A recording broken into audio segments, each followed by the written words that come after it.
Hey guys, you won't miss this episode as we head out to Denver, Colorado for the National Bison Conference. And while we're out there, we hook up with the bison producer. He's got several hundred animals and he's needing some assistance moving some big mature bulls across the ranch. So shortly after arriving in Denver, we put a plan together and headed out to see if we could find these big bulls on this big ranch. There's several thousand acres on this ranch and we had to find these bulls somewhere out in the prairie or down in the creek. We headed out on four-wheelers and side-by-sides to see if we could locate these big bulls to bring them back to the corral area. This is definitely a little bit different than back in Indiana. This terrain's pretty rugged, up and down, a lot of hills. We're about 3 miles off the road. This was such a neat adventure for us. We just kept riding and riding and riding and not seeing animals. When we come over the top of a hill, we were able to see several hundred bison, which was quite the scene to see. After a nice ride on the four-wheelers and side-by-side and seeing some beautiful country, we were able to catch up to the 4 bulls that we were looking to move back up to the front of the ranch. The 4 big mature bulls were not together. They were separated 2 and 2. So we had to find a way to work them through the pastures and around the main herd to keep them from merging back in. We were able to do that with the group that we had, and we were able to start pushing those 4 bulls back up to the front of the ranch where we could get them in the corral system and then onto the customer's trailer. Trying to get these bison here up this ridge down the middle of this lane here if we can get them. To get the 4 bulls back up to the front of the ranch and into the corral system, we broke into 2 teams. Moving these big bison bulls across these wide open pastures was definitely a sight to see. As bison producers, just something that brings you to peace watching a big bull walk across a wide open prairie and pasture like this. This front bull here is a little more of a handful than the back bull that we got here.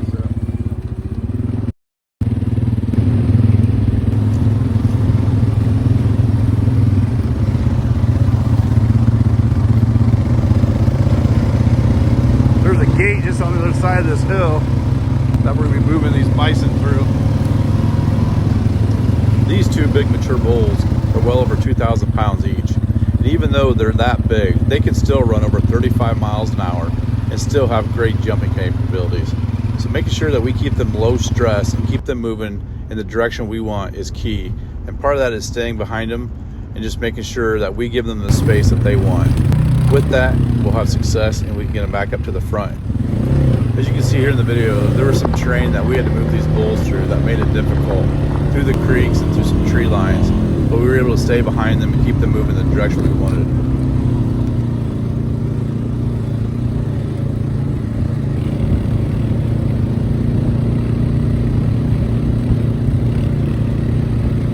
As we come into this last pasture and through that last gate, the other team had come in from a different direction and gate, and we were able to get these 4 big bulls all put together as a group and start moving them.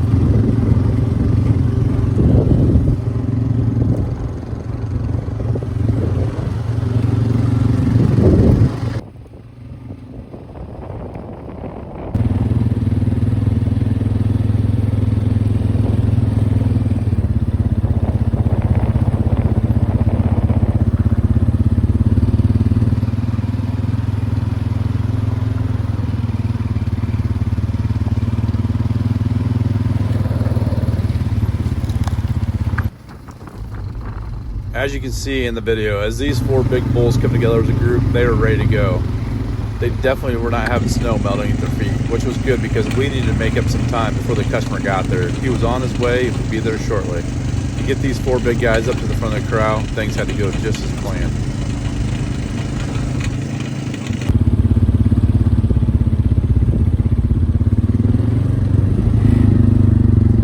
As we continued to corral these 4 bulls and move them to the front, as we were crossing the creek, we all noticed there was something unusual in the tree.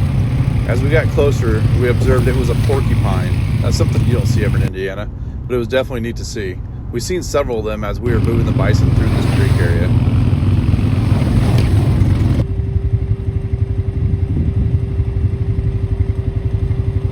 After moving these big guys across several thousand acres, they were finally tired and starting to slow down. We were in the time window that we wanted to be in the pasture we needed to be to make sure we were on time to get him into the corral before the customer arrived. He wasn't far away at this point.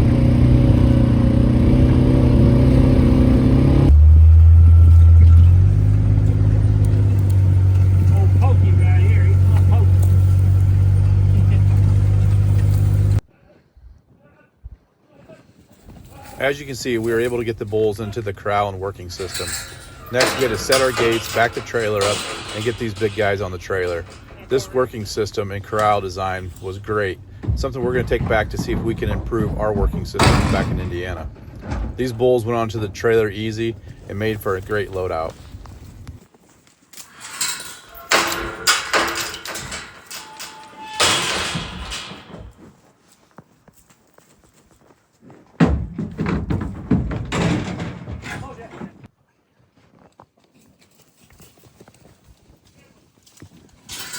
We had a great time helping this producer move these bison across his ranch. We're definitely looking forward to seeing if we can work with them in the future. After having a fun work day, the next 2 days we'd be in the classroom for the National Bison Conference. My name is Erwin Carlson. I'm the president of the Intertribal Buffalo Council, and also I'm a member of the Blackfeet Nation in Montana. ITBC is a federally recognized chartered tribe under the Indian Reorganization Act with 68 member tribes, and we cover 19 states. With the total, we have 55 herds, and we manage collectively over 20,000 animals on trust lands, on tribal lands. Our mission is to promote return buffalo back to Indian country for our spiritual and our cultural connection to the animal. Steaks and how that affected things like tenderness, because a lot of bison is sold frozen. So we followed that up with a project at the Center of Excellence to look at freezing. So that really led to these 2 COE-funded projects on temperature decline and chilling, which the pictures there on the right, you can see we've got temperature probes in different parts of the carcass. And then on the left is an example of one of our visual color panels where people would come in day after day and look at how those steaks and ground bison discolored over time. And actually going to do quite a bit more work in that area here soon. But again, right? We might use a bison center TMR where it's more dried grasses, whole corn, or we could use fermented feed like we do in the beef industry. Have flavor associated, right? Why not apply this to the meat industry? Positive the value, the more red; more negative the value, the more green. And then B star measures yellowness, so higher.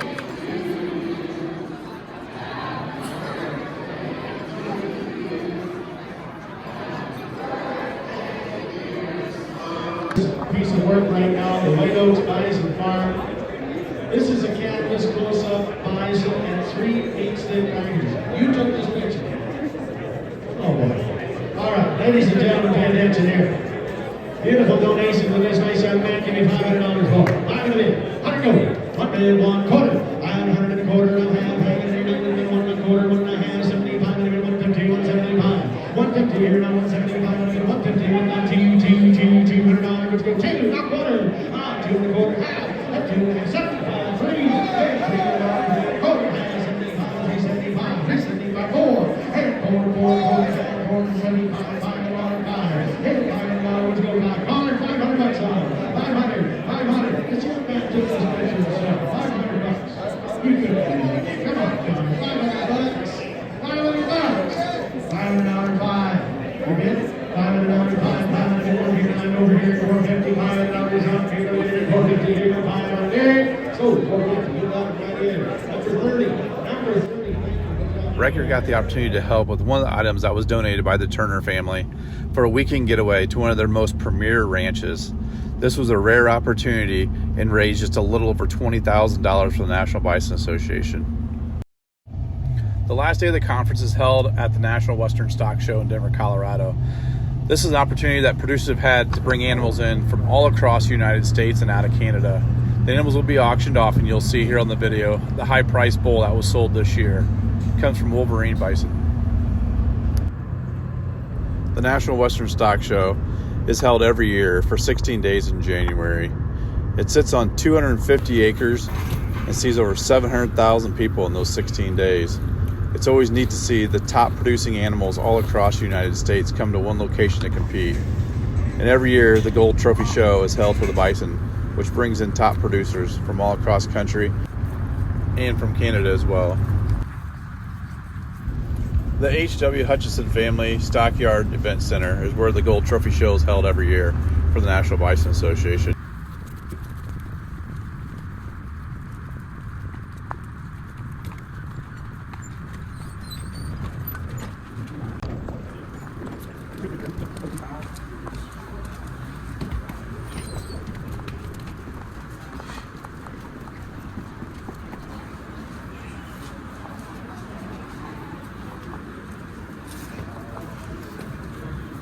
Are there any Denver Bronco fans in the house? Good. Are any of you fans planning to buy something today? For those of you that buy, remember tomorrow is a championship game for the Broncos. It is here in Denver, so we're going to... This is where bison can be different than cattle. As you can see, this young bull is not sure quite what to do. There's been several minutes that have passed that are not on the video. They've tried opening and closing the gate multiple times. They've tried using flags. They've tried different techniques to try to get this bull to come out of the arena. But he's just not sure quite what to do and wanting to hold his ground. So it takes a little bit of help, as you can see, moving the tarp across the arena. And eventually this bull feels the pressure and decides to go out the gate.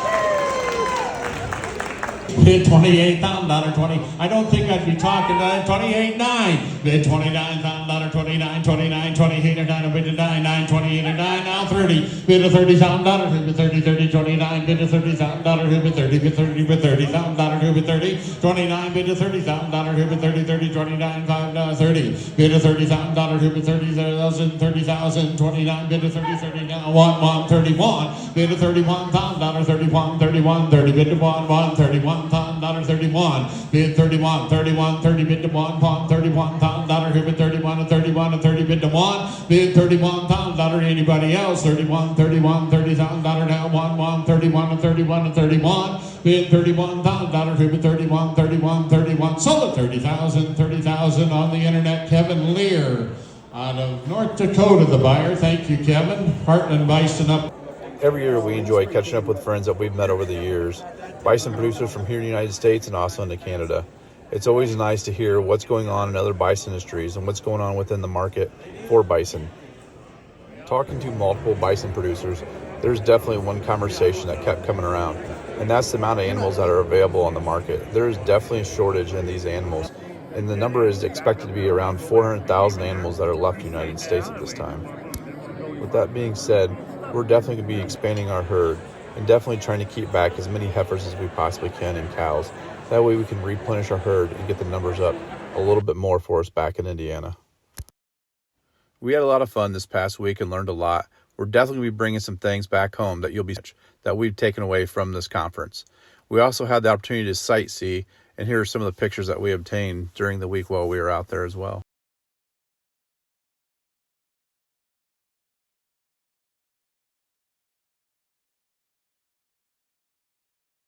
If you enjoyed the video, please like and follow our page if you haven't already.